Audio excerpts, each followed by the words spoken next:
So,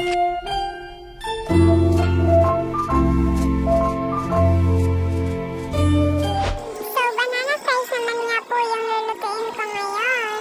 So, ayan, hati-hati na ako ng mga banana. So, ayan, pinainit ko na rin yung kawali. So, ayan yung mantika. And ayan yung saging, titituhin ko lang siya na may asukal. So, ayan, pinakita ko pala na yung asukal. So, ayan, nagpapainit na pala ako ng kawali sa apoy. Malamang, alangan naman sa freezer. Sa freezer! Ayun, maliit na nga yung eme-eme ko dyan. Hintayin nyo na lang, patagal-tagal ng oras. May pa-zoom-zoom pang nalalaman ng above na this. Feeling iPhone yan.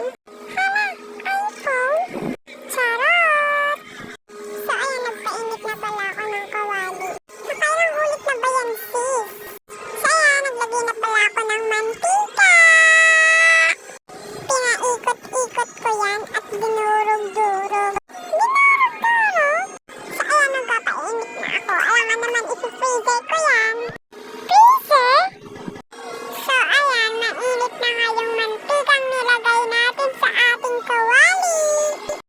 So, inilagay ko na ang saging na ating piprituhin para maluto na.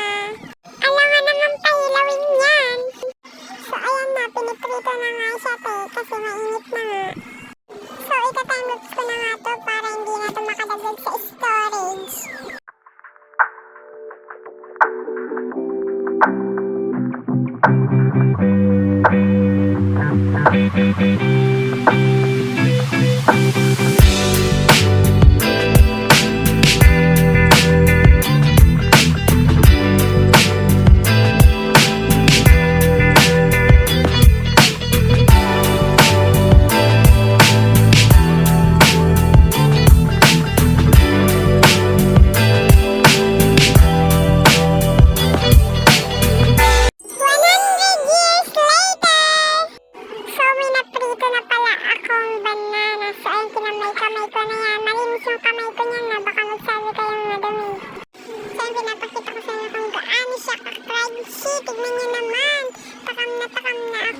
So, ayan, natapos na nga yung linuto kong banana fries. So, lalagyan natin siya ng cheese powder.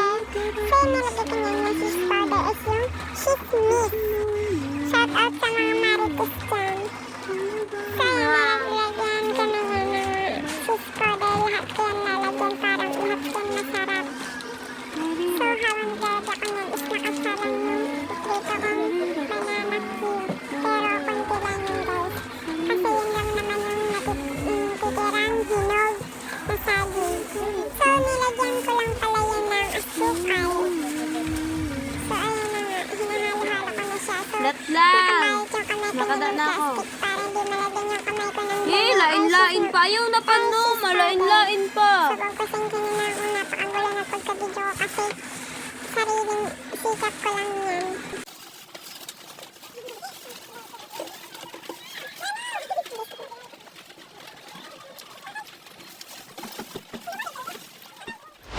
So guys, okay na nga itong linuto kong banana fries. So gayahin nyo na, sobrang sarap yan. Para lang siyang yung fries na, yung french fries.